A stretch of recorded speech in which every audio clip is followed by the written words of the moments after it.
My name is Emily Harris. I'm 35 years old, and last Thursday my partner, Daniel, died of a sudden heart attack. The shock still hasn't settled. When I called my father, barely able to speak through my sobs, he said, "We're in the middle of Mason's engagement dinner. Can we talk tomorrow?" That night, my 9-year-old son, Noah, and I sat alone in our Denver apartment, clinging to each other as our world unraveled. I never imagined my family would abandon us like this, but what they did next hurt even more. If you've ever been left alone by the people you thought would always be there, please tell me where you're watching from, and subscribe to join others who've walked through grief and betrayal. Daniel and I met during my junior year at the University of Oregon. I was drowning in a tough statistics course, and he was the enthusiastic grad student TA who stayed after class to walk me through regression models. I first fell for his patience, then for the way he laughed with his whole face, and how he listened like what I said mattered. We started dating that winter. He proposed on a camping trip under a sky full of stars, just weeks before our graduation. We got married at 24.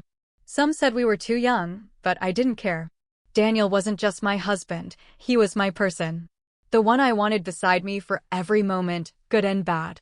After completing his master's in finance, Daniel joined a boutique investment firm downtown.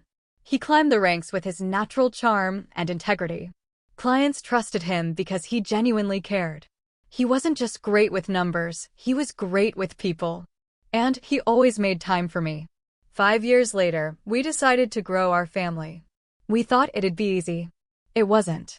We endured 2 miscarriages, endless medical visits, and 1 painful round of IVF. Just when we were considering adoption, I found out I was pregnant with Noah. It wasn't an easy pregnancy. I was on bed rest for the last trimester. Daniel became my rock, bringing me smoothies, rubbing my aching legs, reading silly books to my belly. When Noah arrived, Daniel cried harder than I did. For 9 years, we were the team I'd always dreamed of. He coached Noah's basketball team, attended every school concert, every dental checkup. His phone calendar was a rainbow of Noah's events, each one marked like it was sacred.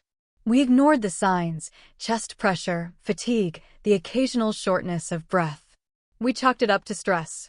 The doctor had said, "You're young, it's nothing alarming." We believed it. That Thursday began like any other. Daniel made scrambled eggs shaped like stars. He kissed us both, told me he'd be home by 6 for Noah's science fair, and said, "And don't forget Real orange juice, not that concentrate stuff." They were the last words I'd ever hear him say. Such an ordinary final conversation. At 10:47 a.m., my phone rang. It was Janelle, Daniel's assistant. Her voice trembled so badly I could barely make out the words. "Emily, Daniel collapsed during a client meeting. The ambulance is here. They're taking him to St. Mary's Medical Center." I remember dropping my coffee mug. The sound of it shattering on the hardwood still rings in my ears. I called our neighbor, Gretchen, and begged her to pick up Noah from school. Then I grabbed my keys and tore down I-25, blowing past every speed limit sign between our home and downtown Denver. I prayed the whole way, bargaining with God in frantic whispers. But I was too late. Daniel was pronounced dead at 11:23 a.m., just minutes before I arrived. Massive heart attack, they said. Nothing could have been done. They told me that like it was supposed to help. Seeing his body didn't feel real. He looked like he was just resting, except his chest was still. Too still. I touched his face, his skin was still warm. I waited for him to blink, to smirk, to tell me this was some awful misunderstanding. But nothing came. What followed was a blur. Endless paperwork. 1,000 questions I wasn't ready to answer. Burial or cremation? Did he have a favorite suit? What kind of service did I want? I didn't want a service.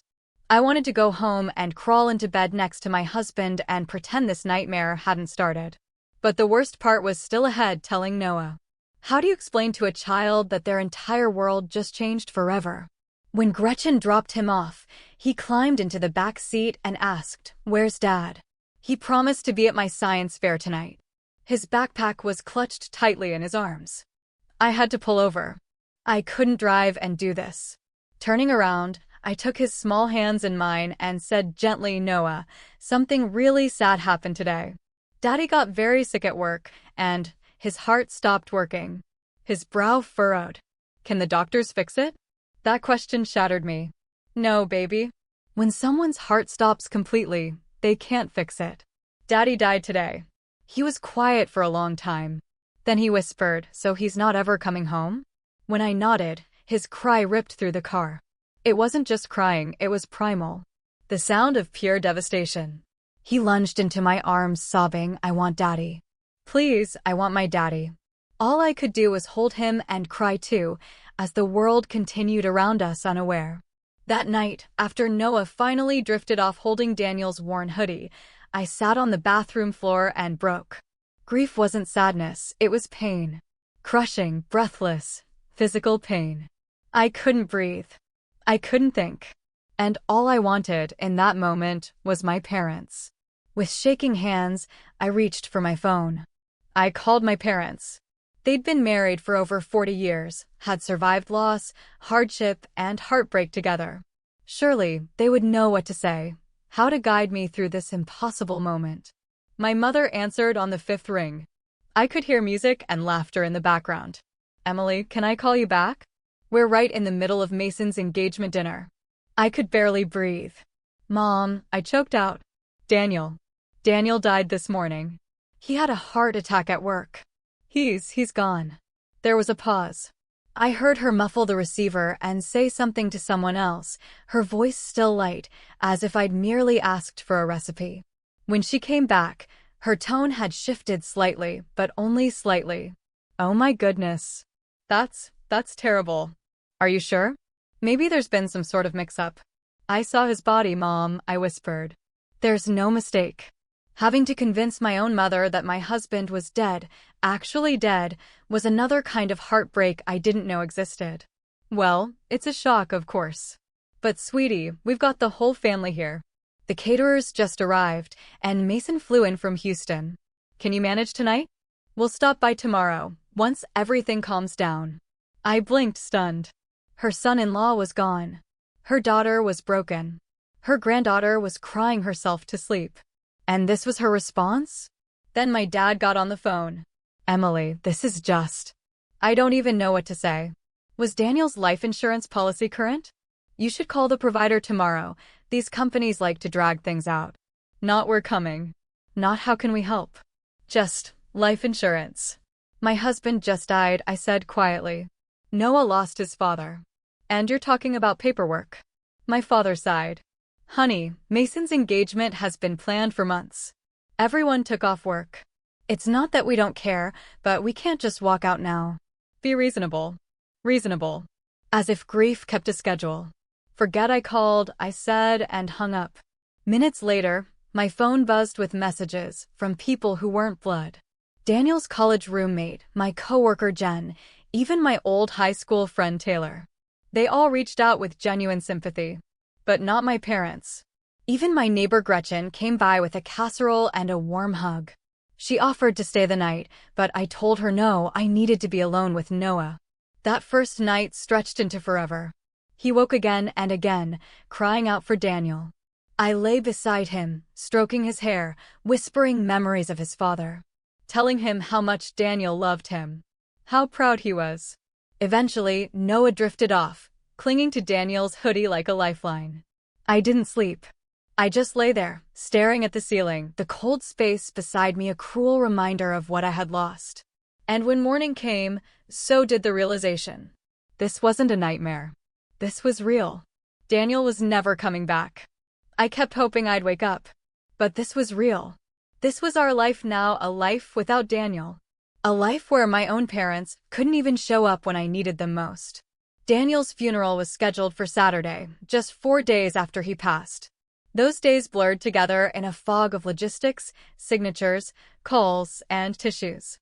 I was trying to comfort Noah while barely staying upright myself. My parents called only once to ask what time the service would start and whether it was a wear black or a celebration of life type of thing. No offer to help. No, how's Noah holding up? The morning of the funeral was heartbreakingly beautiful. Bright skies. Crisp Colorado air. The kind of day Daniel loved to take Noah to the park. Noah had insisted on wearing his navy suit jacket. Daniel had called him Little Gentleman the last time he wore it. I helped him with his tie and combed his hair carefully, just like Daniel used to. He looked so much like his father that it made my chest ache. We arrived at the funeral home an hour early to greet guests. Daniel's co-workers from the advisory firm came first, quiet and grief-stricken in their suits. Some of them openly cried as they shook my hand or knelt to speak with Noah, sharing warm stories of his dad, little glimpses of Daniel I never knew. My parents and my sister Sophie were supposed to arrive early too. Instead, I got a text 20 minutes before the service, running late. Traffic's insane. They arrived just as people were being seated, my father in a blazer that still had the dry cleaner tag attached, my mother flustered, Sophie frowning at her phone. They caused a bit of a scene sliding into the front row seats I'd reserved for family. My mother hugged me quickly, the scent of her floral perfume sharp and out of place. We had such trouble finding something to wear on short notice, she murmured. Short notice, as if Daniel's death was a last-minute dinner party. During the service, I couldn't ignore Sophie scrolling through her phone, my father repeatedly checking his watch, my mother dabbing at dry eyes that hadn't actually cried.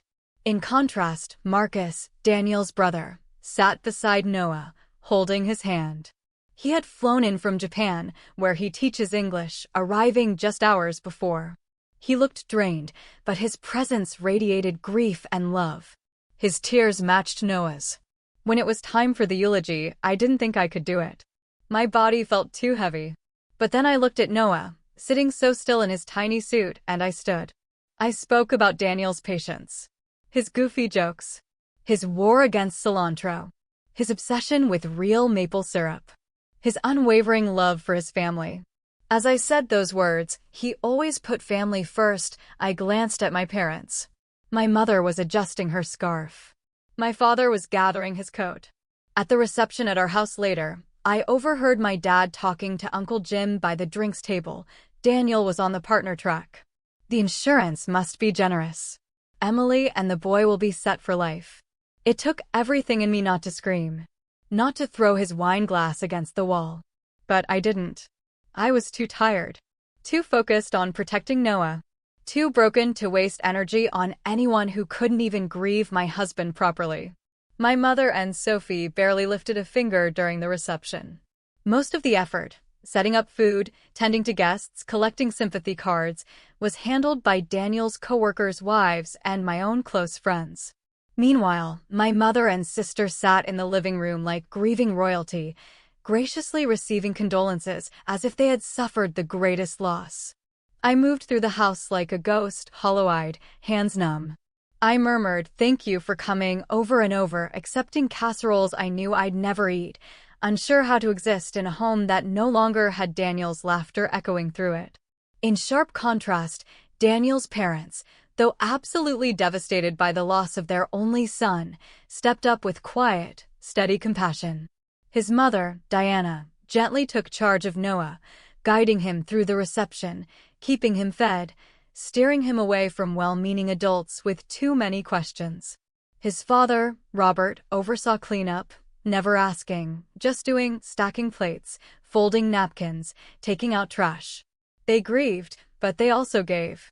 They held each other and still managed to hold us too. Watching them made my chest ache in a different way. Because the absence of that same kind of steady love from my own parents was sharp and undeniable. Like a bruise that deepened every time I looked at them. Daniel's will came up briefly when we met with the funeral director, but I couldn't even begin to process legal matters. Thankfully, Thomas, Daniel's old law school friend who had helped us set up our estate plan, told me kindly, "There's no rush, Emily. Everything's in place. Daniel made sure you and Noah are protected." That evening, when the last guest left, my parents and Sophie made a hasty exit. "We better get on the road before dark," my father said, hugging me like an acquaintance. "We'll call soon." They didn't ask if we needed help cleaning up. They didn't ask how Noah was doing. They didn't even acknowledge that this was our first night after burying Daniel. Instead, Marcus and Daniel's parents stayed. Diana made up the guest room for herself and Robert, and the living room sofa for Marcus. "We're here if you need anything, sweetheart," she said, holding me close. "You're not alone." But as I lay awake that night, Noah curled up beside me. I couldn't shake the feeling that in one essential way, I was alone. The people who should have been my foundation had crumbled the moment I needed them most. 2 weeks later, I was at the kitchen table, trying to understand our health insurance paperwork when the doorbell rang. Noah was back at school for the first time since Daniel's death. His teachers were checking in regularly, and I was grateful for their care. I checked the peephole. My parents were on the porch. My father tugged at his golf shirt collar. My mother applied lipstick in her compact. We hadn't spoken since the funeral. Just a few empty texts, thinking of you. Hope you're doing okay. I opened the door, not hiding my surprise. I didn't know you were coming. We thought we'd check in, my mother said breezily, brushing past me into the foyer. See how you and Noah are doing. Is he at school? Good. We can talk openly. That should have been my first warning. This wasn't just a friendly visit. But I was too emotionally drained to see it. They made themselves comfortable in the living room while I moved automatically into hostess mode, as if I owed them civility. I brewed a fresh pot of coffee, though they should have been the ones taking care of me. When I returned with the mugs, my father was running his hand along the sound system Daniel had installed just a month before he died. Nice setup, he commented. Daniel had good taste in electronics. He did, I replied, the past tense slicing through me like broken glass. We chatted stiffly for a few minutes, small talk about Noah's return to school, my mother's latest garden club project, the unusually warm weather. Then my father cleared his throat, that familiar signal he used whenever he was about to get serious. Emily, we wanted to talk to you about your situation, he said, placing his coffee precisely on the coaster. My situation? I asked, confused. Your financial situation, my mother clarified, exchanging a look with him. Now that you're adjusting to life without Daniel. I blinked at them, unable to understand what I was hearing. I'm not sure what you mean. Daniel left us well provided for. Yes, well, my father began, leaning forward. That's exactly what we wanted to discuss. Your mother and I, we're getting older. Our retirement fund took a hit during the last downturn, and healthcare expenses are rising. The implication hung heavy in the room. Are you asking me for money? I asked slowly. My mother looked vaguely ashamed, but my father pushed ahead. Given Daniel's role at the firm and the size of his life insurance, we thought you might be in a position to help family. After all, we are your parents. For a moment, I couldn't speak. My husband had been dead for barely 2 weeks, and they were already thinking about his payout. How much were you thinking? I asked flatly. My father perked up, oblivious to my tone. We were thinking something substantial, say, 50% of the life insurance. That would secure our retirement and still leave plenty for you and Noah. 50%, I repeated, voice ice cold. You want half of the money Daniel left to support me and his son, because your retirement took a hit? The same daughter you couldn't be bothered to hug when she told you her husband died. My mother looked away. My father remained composed. No need to be emotional, Emily. It's just practical planning. We did attend the funeral after all. How generous of you, I snapped. We raised you, my mother chimed in. We paid for your degree. We helped with your first house. We think it's fair you help now that you've come into some money. Come into money? I exploded. My husband died. I didn't win the lottery. I lost the love of my life. The father of my child. And you're treating it like a jackpot. My father's face darkened. Daniel knew his heart condition was serious. He should have taken better care of himself. Now that he's gone, it's time to be realistic about the finances. Family supports family. And right then, when he blamed Daniel for his own death while asking for a cut of the money, something inside me cracked. Get out, I said quietly. Emily, be reasonable, my mother started. Get out of my house. I screamed, standing, the force of my fury shaking through my limbs. How dare you come here, asking for Daniel's money? How dare you blame him for dying? He was worth 100 of you. And when I needed my family most, you abandoned me. They stared at me stunned. But I didn't back down. Not this time. My parents looked genuinely stunned by my outburst. They had never seen me like that, truly angry. I'd been raised to be accommodating, to keep the peace, to be the good daughter. Sophie had always been the one allowed to be outspoken, demanding, unapologetic. "We're only asking for what's fair," my father said stiffly, rising to his feet. "We're your parents, Emily. We deserve respect." "Respect is earned," I replied, my voice shaking. "And you've earned none. Now get out before Noah comes home, and here's what kind of people his grandparents really are." They left in a flurry of offended pride. My mother muttering that I was ungrateful. My father mumbling something about reconsidering the relationship. I closed the door behind them, then slid down to the floor, my whole body trembling, rage, heartbreak, disbelief crashing over me in waves. Later that afternoon, I picked Noah up from school. He seemed quieter than usual. In the car, he finally asked, "Mom, why were Grandma and Grandpa at our house today?" My heart dropped. "You saw them." He nodded. "Mrs. Martinez let me go to the bathroom during math, and I saw their car from the window." "Did they bring something for us?" The innocence in his voice gutted me. "No, sweetie," I said softly. "They just came to talk to me about some grown-up things." Noah was quiet for a moment. Then he asked, "Did they ask about Daddy's money?" I froze. "What makes you say that?" He looked down, fidgeting with the zipper on his backpack. "I heard Grandpa talking to Uncle Jim at the funeral.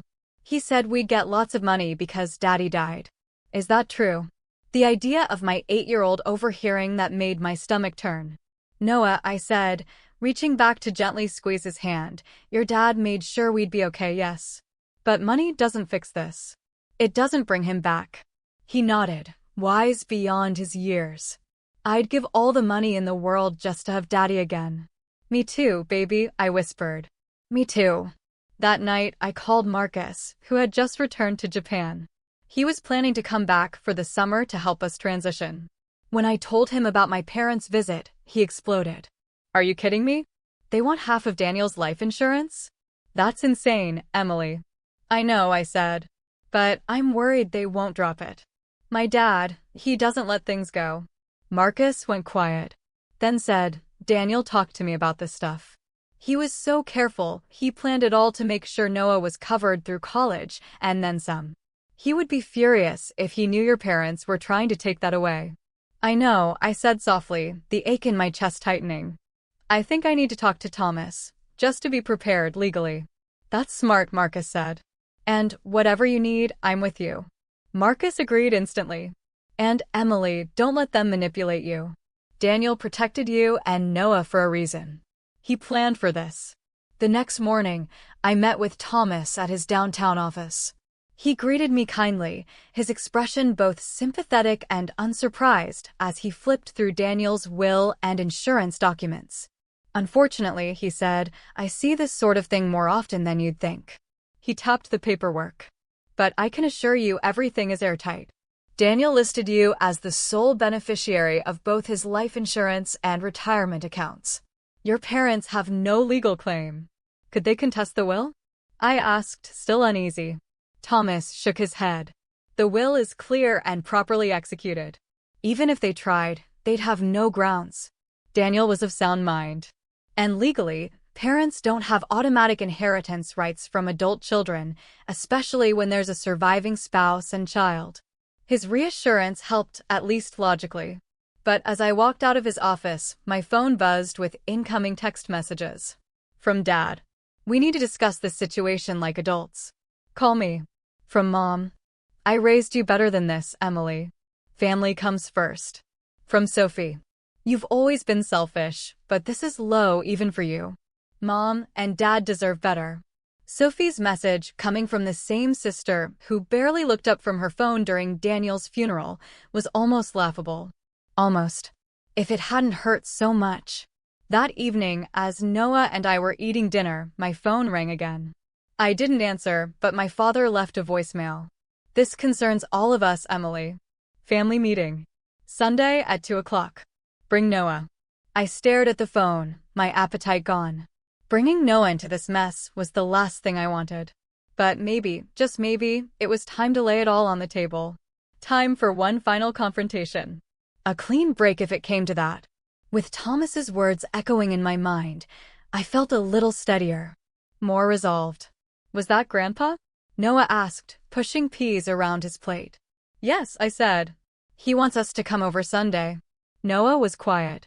Then, do we have to go? The fact that my child, who once loved their house, now hesitated, said everything. I think we should, I said gently. Sometimes, we have to face hard things. He nodded slowly, then looked up with a spark of determination, Daniel's spark.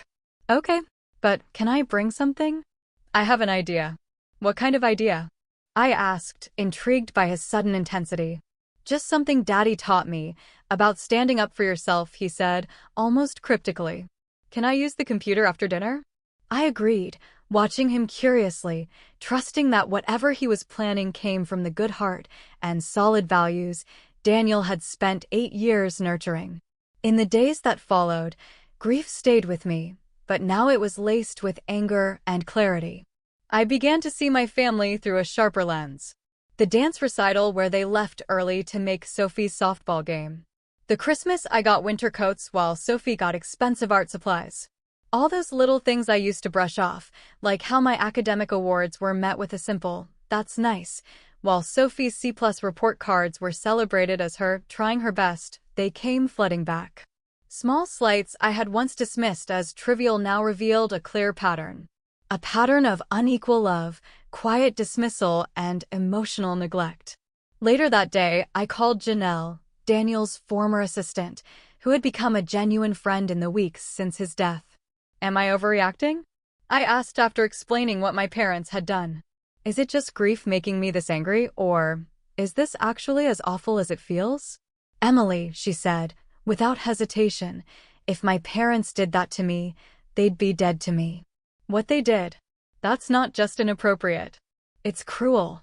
Her validation hit like a warm wave, and later that night, another call brought comfort, Marcus. He told me he was arranging a leave of absence from his teaching position in Japan to stay with us for the summer. The news brought tears to my eyes. Daniel made me promise, he said gently. Back when you were pregnant with Noah. He made me swear that if anything happened to him, I'd be there for you both. And I intend to keep that promise. The contrast between Marcus' quiet, steadfast loyalty to Daniel's wishes and my own parents' selfishness couldn't have been clearer. Meanwhile, Noah had become increasingly focused on some secret project in his room, hunched over paper with markers, colored pencils, and that determined little furrow between his brows. What are you working on? I asked one evening, trying to peek. He grinned and said, something important, for Sunday. I let it go, trusting whatever it was came from the same deep place that still ached for his dad. On Saturday, I sat down in the home office to review Daniel's financial documents more thoroughly.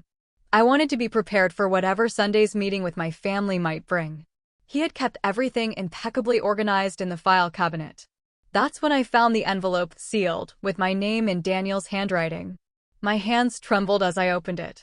My dearest Emily, it began.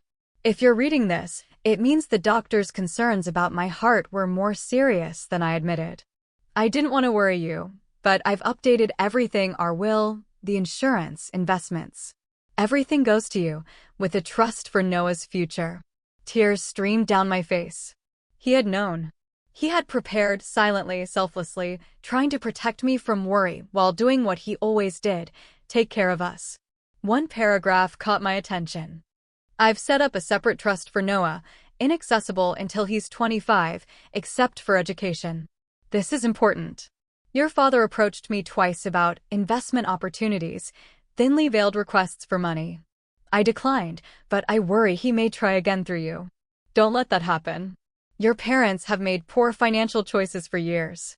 And while I sympathize, Noah's future cannot be compromised to bail them out. Daniel's words echoed in my mind. The revelation that my father had already approached Daniel for money, twice, added a deeper sting of betrayal.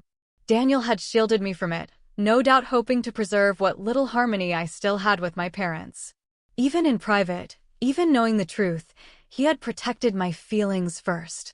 With this new knowledge, I called Thomas again to verify the trust Daniel had mentioned in his letter. He confirmed it was airtight. Noah's inheritance could not be touched. I'd also recommend bringing a copy of Daniel's letter to the meeting, he added. It's not legally necessary, but having his wishes in writing could help if they try to manipulate you emotionally. Sunday morning arrived with a heaviness in the air. Noah was quieter than usual as we got ready, but his shoulders held a quiet determination that reminded me of Daniel before a major client meeting. "You sure you want to come?" I asked as we zipped up our jackets. "You can stay with Gretchen if you'd rather not be involved." He shook his head firmly. "I need to be there, Mom. For Dad." On the drive to my parents' house, the same quiet suburb where I'd grown up, Noah clutched a manila envelope to his chest. He still hadn't told me what was inside. "It's a message," he said simply. "From me and Daddy." As we pulled into the driveway, I noticed several familiar cars, my aunts, uncles. They were all here. My parents had invited a full audience, likely assuming I'd be less inclined to resist with extended family watching. "Ready?" I asked, turning off the ignition. Noah nodded. "I'm ready, Mom." "Don't worry." We walked to the front door hand in hand, each drawing strength from the other. Before I could ring the bell, it opened to reveal my mother, dressed as if attending Sunday service. Her face was locked in that familiar mask of performative concern. "Emily." "Noah. Come in. Everyone's waiting." We stepped into the living room, once the site of my childhood celebrations. Now, it felt like the stage of an ambush. My father sat in his recliner like a judge about to deliver a verdict. Sophie was sprawled on the arm of the couch, scrolling her phone. Around the room were Aunt Rita, Uncle Jim, and my father's brother Terry with his wife Barbara. "Thank you for coming," my father said, his tone formal. "We have important matters to discuss." I stayed standing, Noah close at my side. "Before we begin, let me be clear, anything you have to say, you can say in front of Noah. He deserves to hear it." My mother frowned. "Emily, this isn't appropriate for a child." "If it's not appropriate for him to hear," I replied evenly, "then it's not appropriate for you to be asking. This affects his future too." My father cleared his throat, his expression hardening. "Fine. Then let's get to the point. Your mother and I have been discussing the family's financial situation. As you know," my father began, folding his hands like a boardroom executive, "we've helped you considerably throughout your life, from your college tuition to the down payment on your first home." I bit back the urge to remind him that they'd paid twice as much for Sophie's private art school tuition, a program she never even finished. But this wasn't the moment to rehash old grievances. "We believe," he continued, "that given the substantial windfall you've received from Daniel's passing, it's only fair that you assist the family in return. We're proposing a distribution that would secure our retirement and also provide some assistance to Sophie, who, as you know, has faced financial challenges in her art career." Sophie glanced up from her phone long enough to flash me a smug smile, like my husband's death had somehow balanced the cosmic scales in her favor. "I've prepared a breakdown of what we consider a fair distribution," my father said, handing me a printed document. I scanned it quickly. They weren't just throwing out vague percentages, they had actual numbers. Somehow, they had discovered the exact value of Daniel's life insurance policy. Likely thanks to Uncle Jim, who worked in insurance. "You're asking for 65%, I said flatly, "of the money Daniel left to secure Noah's future. After losing his father. Money Daniel earned, and specifically protected for us." "Family takes care of family," my mother interjected. "Your father and I are getting older. Medical expenses are growing. You need to look at the bigger picture." "The bigger picture?" I repeated. "Like how you stayed at Sophie's birthday dinner while I was sobbing on the phone telling you Daniel had just died. That bigger picture." A tense silence gripped the room. Aunt Rita looked down at her lap, clearly uncomfortable. At least someone had the decency to feel shame. "Now, Emily," my father said, his voice coated in that condescending tone I remembered from childhood, "we've already apologized for the unfortunate timing. But we had guests from out of town. We couldn't just leave." "Actually," I replied coldly, "you could have. You chose not to." "This isn't productive," Sophie snapped. "The point is, you're suddenly rich while the rest of us are struggling. Mom and Dad sacrificed for you. They deserve comfort now." "And what about Noah's security?" I asked, my voice rising. "Do you think Daniel died so you could buy a new car? Go on cruises? That money is for his son's future." My father stood, face flushed. "You listen here, we are your parents. We raised you. fed you, clothed you. You owe us respect. Respect? I laughed bitterly. You haven't shown me or Noah any since Daniel died. All you've shown is how fast you'll circle like vultures the moment there's money involved. That's not true, my mother whispered. We care about you. Caring, I said, would have looked like bringing soup, offering to help, asking how your grandson is coping. This? This is greed dressed up as family values. The room fell silent again, thick with tension. My Uncle Terry shifted uncomfortably, eyes glued to the floor, while his wife Barbara shot my father a sharp glare, clearly just as appalled as I was by this vulture-like behavior. Then, cutting through the quiet, Noah stepped forward. He was still clutching his manila envelope, his small face calm but focused. I have something to say, he announced, his voice clear and strong enough to command the room's attention. My mother gave a tight, patronizing smile.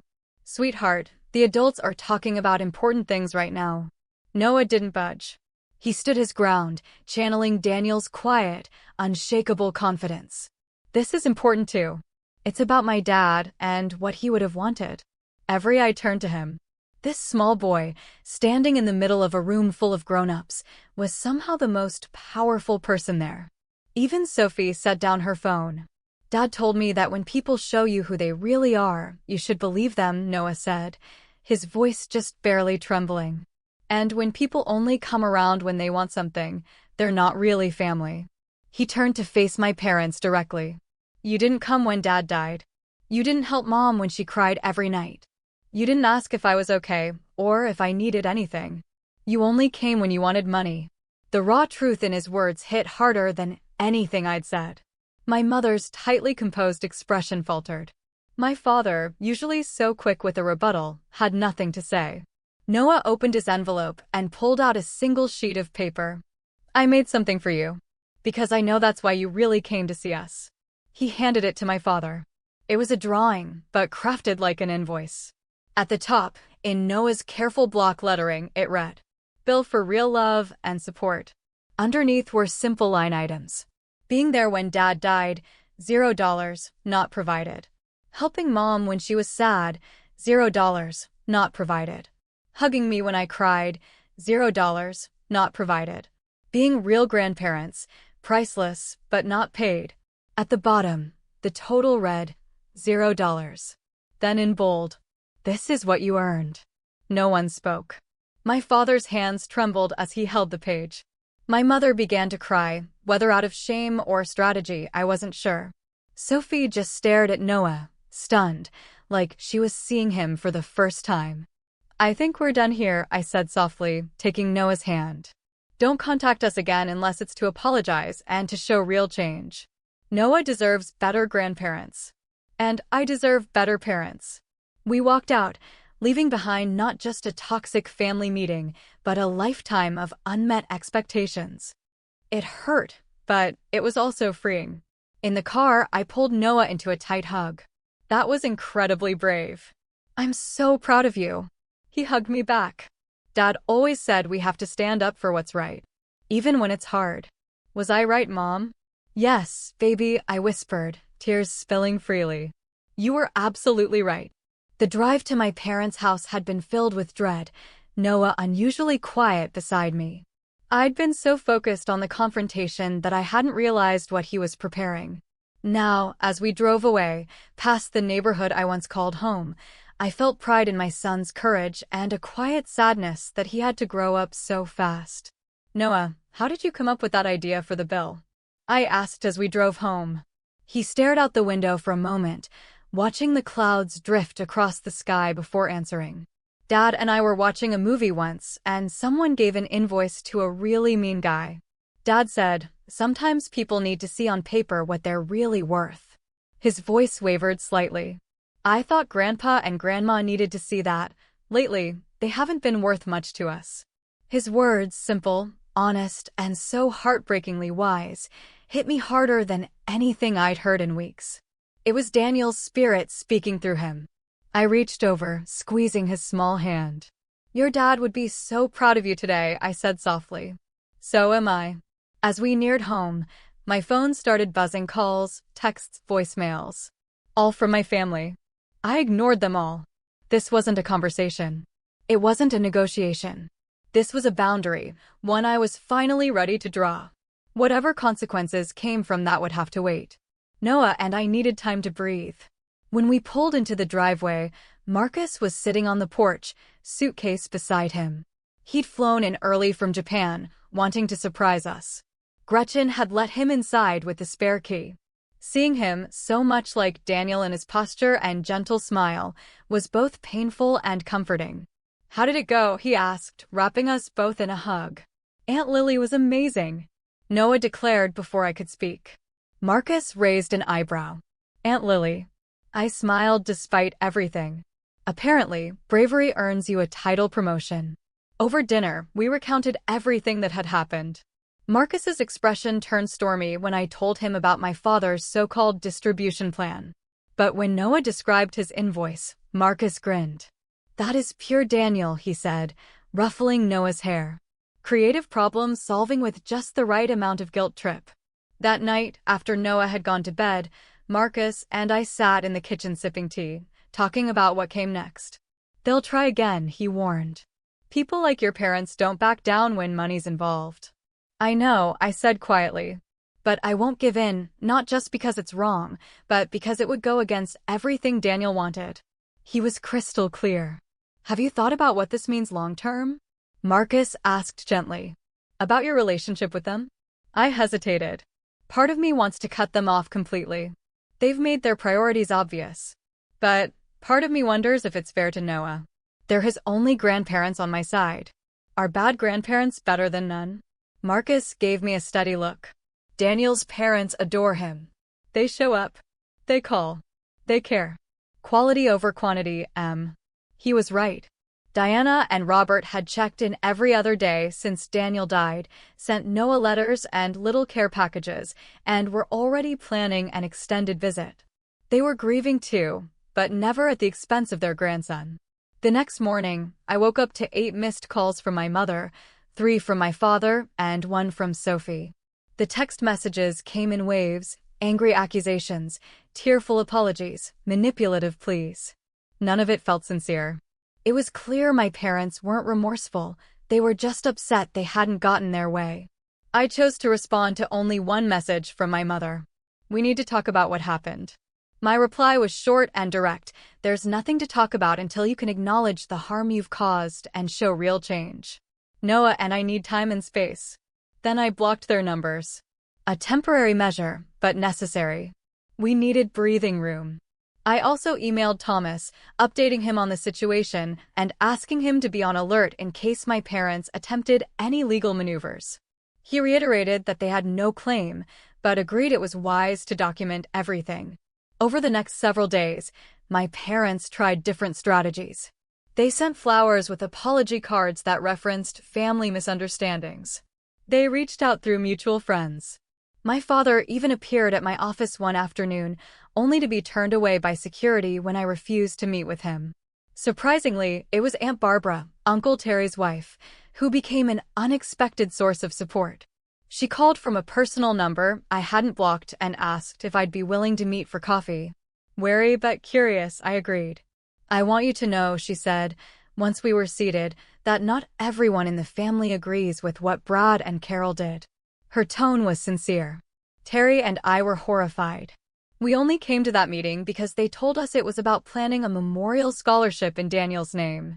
Her honesty caught me off guard. It helped, hearing that not everyone had been complicit. "They've always favored Sophie," she added gently. "We've all seen it. No one wanted to interfere. Maybe we should have." A week after the confrontation, a formal letter arrived from my father. It was typed on his business letterhead, as if that somehow gave it moral authority. In it, he wrote that unless I was willing to come to a reasonable financial arrangement, they would be forced to reconsider our relationship with you and Noah entirely. I suppose it was meant to be threatening.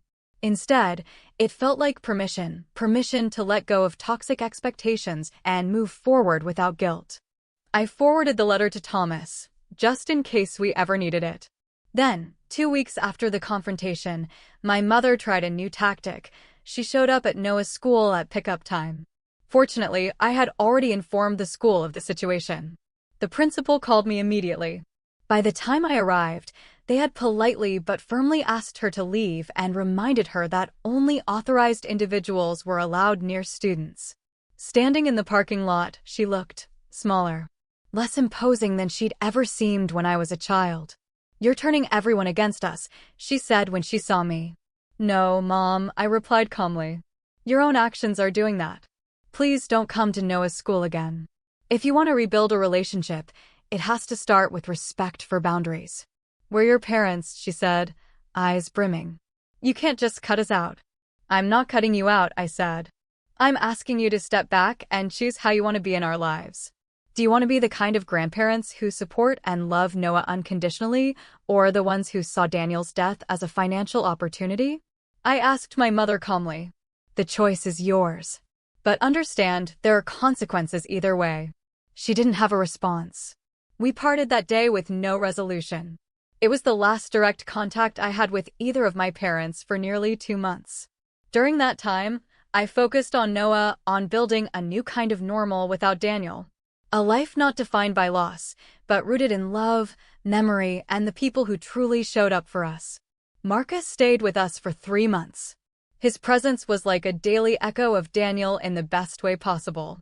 He taught Noah how to play chess, something Daniel had planned to do himself. He helped me sort through Daniel's things when I was finally ready, sharing stories that made the painful process feel like remembrance, not just grief. Diana and Robert, Daniel's parents, visited often, their presence warm and grounding. Diana taught Noah how to bake Daniel's favorite cookies, keeping her son's memory alive through the scent of vanilla and cinnamon. Robert took Noah fishing at a nearby lake, patiently showing him the same knot techniques he'd taught Daniel decades ago. Meanwhile, word of my parents' behavior made its way through the extended family. Aunt Rita called to apologize for being at the ambush meeting. She said she'd been told it was about setting up a scholarship in Daniel's name. Uncle Jim, who had seemed complicit at first, sent a card. In it, he admitted regret for not speaking up during the confrontation and called my father's behavior disgraceful. Even Sophie sent an email, not exactly an apology, but an acknowledgement that the timing of their requests had been insensitive. It wasn't much, but it was the first time in our adult lives she had admitted fault. 3 months after Daniel's death, on what would have been our 13th wedding anniversary, I received another letter from my parents. This one arrived in a plain envelope. It was handwritten, not typed on business stationery. For the first time, it felt different. "Dear Emily and Noah," it began. "We've spent these past weeks reflecting on our behavior and the pain we caused during a time that was already unbearable. There are no excuses. We allowed our self-interest to override our responsibilities as parents and grandparents. We failed you. And we failed Daniel's memory." The letter continued, naming specific actions, missing the funeral, the manipulative financial pressure, without the vague language of their earlier messages. They didn't ask for forgiveness. They didn't even ask to resume contact. They only expressed hope that someday, they could prove through actions, not words, that they were capable of change. I read the letter several times, trying to measure its sincerity. Then I showed it to Marcus. "This one feels different," he said cautiously. "Less manipulative. More accountable. But it's your call, Em." I tucked it into a drawer. I wasn't ready to decide. The wound was still fresh. The betrayal too deep. Time would tell if their remorse was real or just another attempt to regain control. For now, Noah and I were focused on healing, on rebuilding, not around the loss, but from within the values Daniel had lived and passed on to us: love, loyalty, and quiet strength. Whatever happened with my parents from that point forward would depend on their actions, not apologies, no matter how heartfelt or well-crafted. I had learned the hard way that words meant little without change behind them. As Marcus prepared to return to Japan, with plans to visit again in the fall, he helped me organize a small memorial gathering on what would have been Daniel's birthday. Unlike the formal and grief-heavy funeral, this was a celebration. A backyard barbecue with Daniel's favorite food, playlists he'd made over the years, and people who truly loved him. His friends and colleagues shared funny stories, some I'd never heard before. Diana and Robert brought photo albums from Daniel's childhood, filled with charming, goofy snapshots. Noah presented a memory book he created himself, full of drawings, ticket stubs, notes, and small keepsakes from his time with his dad. Conspicuously absent were my parents and Sophie. They hadn't been invited. It was a boundary I needed to hold for Noah's sake and my own. That day was about Daniel, about peace and warmth, not the tension their presence would have brought. As the afternoon wound down and guests started to leave, Noah tugged gently at my sleeve. "Mom, can we invite Grandma and Grandpa next time?" he asked softly. "Which grandparents, sweetheart?" I asked, though I already knew. "Your parents," he said. "The ones who asked for money. I think Dad would want us to give them another chance if they're really sorry." His compassion, so like Daniel's, brought tears to my eyes. "We'll see," I told him, brushing a hand through his hair. "If they show us they've changed, then maybe next time." It wasn't forgiveness. Not yet. But it was something close, a willingness to leave the door cracked if they ever earned their way back in. The envelope confrontation had marked a turning point in our lives. In the weeks after, the divide in my extended family became painfully clear. Some relatives took my parents' side, painting me as the ungrateful daughter who turned her back on family obligations.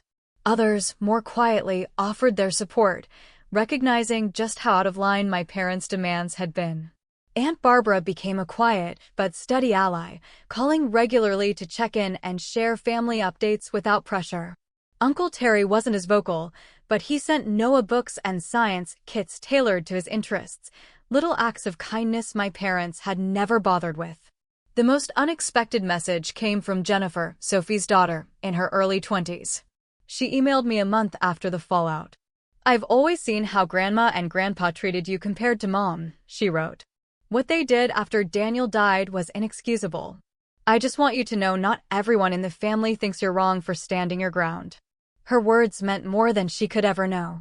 Validation from someone who had grown up in that dynamic and still saw me clearly. My parents' initial reaction to being cut off was a barrage of manipulation.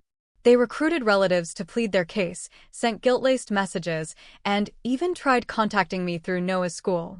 When those efforts failed, they pivoted to threats, suggesting they might contest Daniel's will, even though they had no legal standing. Thomas, Daniel's attorney and old friend, swiftly shut them down with a formal legal notice outlining the baselessness of any claim and warning of potential legal consequences for harassment. After that, the direct pressure stopped. But the emotional fallout lingered. And, through it all, I kept coming back to the same truth: Noah's future and mine were worth protecting. Even from family. Especially from family. I was surprised by how many people stepped forward to support us. Daniel's former colleagues came together and established a separate college fund for Noah, on top of what Daniel had already arranged in his estate planning. It was their way of honoring his memory and their belief in Noah's future. Gretchen, our neighbor and a retired teacher, began helping Noah with homework when grief made it hard for him to focus. She brought patience and warmth into our evenings, quietly filling the gaps Daniel used to occupy. Even my boss at the architectural firm where I worked as an office manager showed unexpected compassion. He adjusted my schedule, giving me flexible hours so I could attend grief counseling sessions with Noah and be present when he needed me most. 6 months after Daniel's death, Marcus returned for another visit, this time with news. "I'm transferring to the university here," he announced one evening over dinner. "I've been offered a position in the linguistics department, starting next semester." "You're moving back to the States?" I asked, surprised. Marcus had lived in Japan for nearly 10 years. He nodded, glancing at Noah, who was practically glowing. "Daniel made me promise I'd be there for you both. It's easier to keep that promise when I'm in the same country, ideally the same city." The decision to reshape our lives without Daniel was never simple. But having Marcus nearby made everything feel more possible. He didn't try to replace his brother, he just quietly embodied the best parts of him. His sense of humor, his gentle encouragement, even the way he stood with his hands in his pockets, it kept Daniel close for Noah in ways I hadn't realized we needed. On Noah's 9th birthday, 4 months after the confrontation with my parents, I received another letter. This time, it came with a small gift, a book about astronomy, something Noah actually loved. It was the first time their gift reflected who he really was, not who they assumed him to be. The letter didn't ask for money. It didn't even ask for forgiveness. Just for a chance to see Noah on his birthday. Even if only for 15 minutes in a public place, with you present, they wrote. Noah was cautiously open to the idea. After discussing boundaries, I agreed to meet at his favorite local ice cream shop. The visit was short, a little awkward, but surprisingly free of tension. My parents didn't overstep. They asked about school, about Noah's favorite books, and never once mentioned the past or money. It was clear they'd rehearsed, but the effort itself mattered. As we left, my father asked quietly, "Do you think we might be able to do this again? Maybe next month?" It was the humility in his voice, the understanding that this was a privilege, not a right, that made me consider it. "We'll see," I told him. "I'll let you know." That small, tentative step became the beginning of carefully structured visits. My parents were still on probation, so to speak, but for once, they respected every boundary I set. They never brought up money again. They never tried to see Noah without my permission, and over time, they showed, through actions, not promises, that they understood the harm they had caused. Slowly, something began to shift. 1 year after Daniel's passing, we held a memorial on the anniversary of his death. Unlike the emotional confrontation from months earlier, I chose to invite my parents this time. But I was clear, this was a test. A significant one. If they truly wanted to rebuild trust, they needed to prove it in how they showed up. To my relief, they came appropriately somber and respectful. They brought with them a photo album filled with pictures of Daniel at family events, images I'd never seen before. They stayed in the background, didn't insert themselves, didn't make the day about our relationship. They were simply there to honor Daniel's memory, alongside everyone else who had truly loved him. After the service, my mother approached me carefully. "We've been seeing a family therapist," she said, "trying to understand where we went so wrong. Not just after Daniel died, but throughout your life. It's been eye-opening." It wasn't some instant, magical transformation. There were still awkward moments.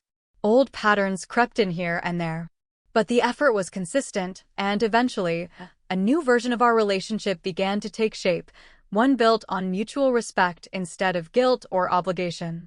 Sophie took longer. Her initial reaction to being shut out of access to Daniel's estate was spiteful, angry social media posts, whisper campaigns to turn relatives against me. But as our parents changed, her stance started to feel hollow. Nearly a year later, she reached out and asked to meet. Over a cautious coffee, she admitted, "I've been jealous of you my whole life. You were the smart one. The one people depended on. When Daniel died and left everything to you and Noah, it just lit up all the insecurities I've carried forever. It doesn't excuse anything, but I want you to know I'm trying to be better." It wasn't reconciliation. Not yet. But it was the most honest conversation we'd ever had as sisters. And that counted for something. As for Noah and me, the journey through grief was still unfolding, but the sharpness of early loss had softened. He still had nights filled with tears, but also days filled with soccer practice, school projects, and laughter. With Thomas's help, I established a foundation in Daniel's name, dedicated to providing financial literacy resources to underserved communities, something Daniel had been deeply passionate about. Running the foundation gave me a purpose beyond surviving. It helped me build something because of Daniel, not just in spite of losing him. On the 2nd anniversary of Daniel's passing, I took Noah to his favorite lake. We sat on a bench near the water, remembering quietly. "Mom," Noah said, skipping a stone just the way Daniel had taught him, "I think that envelope I gave Grandpa and Grandma helped." "What makes you say that?" I asked gently. "They're different now. They listen. They ask about how I feel. They remember what books I like." He skipped another stone, then said, "Dad always told me, sometimes people need to see themselves clearly before they can change." I smiled through the ache in my chest. "Your dad was very wise. I still miss him every day, Noah said quietly as we stood by the lake. I do too, I replied. He looked up at me, eyes full of a wisdom far beyond his years. But I think he'd be happy about how we're doing. Don't you? I slipped my arm around him, this remarkable boy who carried so much of Daniel in his quiet strength and compassion. Yes, baby. I think he'd be very proud of both of us. The truth was, losing Daniel had shown us who our true family was and who never really had been.